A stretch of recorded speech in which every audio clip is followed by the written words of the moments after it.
One of the techniques that I've been using to bring my clients from zero to conversational in Korean and Chinese is called building a Q&A bank.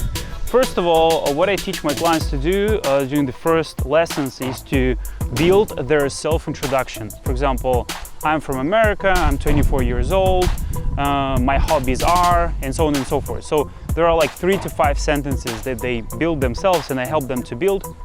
Basically, it's pretty standard. And where we go from there is that during the first month, I built 10 questions, 10 random questions that I asked them that might be asked by native speakers. For example, where are you from? What do you do? Why do you learn Korean or Chinese? All those things. And by doing that, what I do is that I simulate the real-life situation.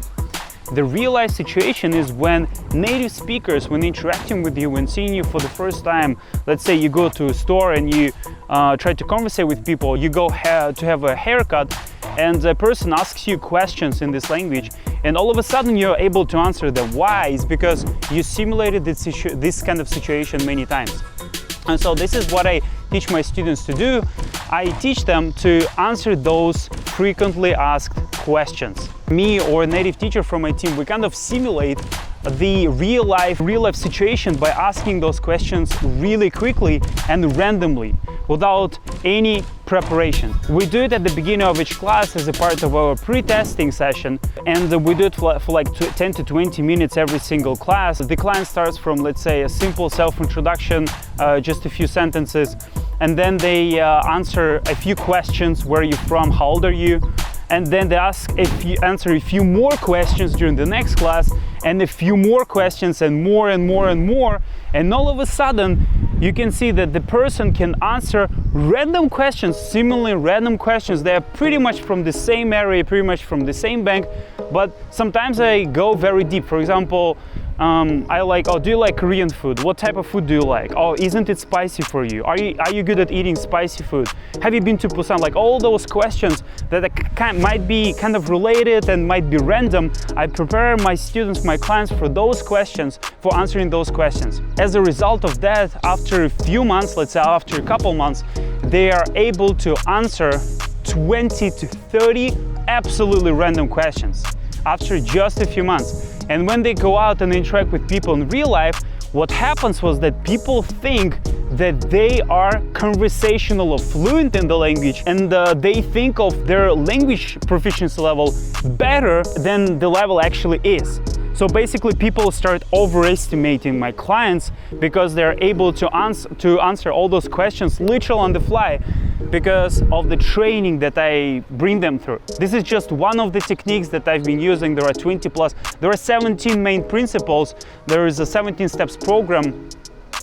People from 11 countries have already went through it. One of the principles also building your vocabulary bank consisting of 2,000 words.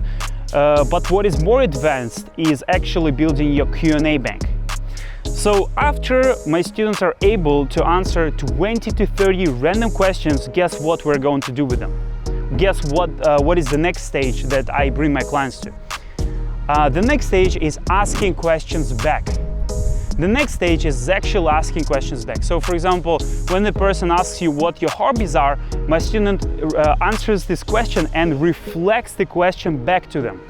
And this is very important. This is a pre-conversational phase when you're actually able to hold a pretty decent conversation for 10 minutes, 20 minutes, 30 minutes, 40 minutes, and all of a sudden you just catch yourself interacting with the person.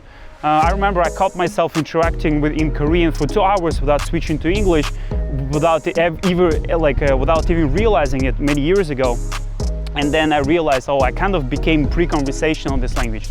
At that time I wasn't fluent, but I was very underestimating myself. I already had the ability, but I kind of didn't have an experience of actually not switching to English. So this is what but I reached that point after 1 year or 2 years, and my students reached this point literally after 2 to 3 months on my program.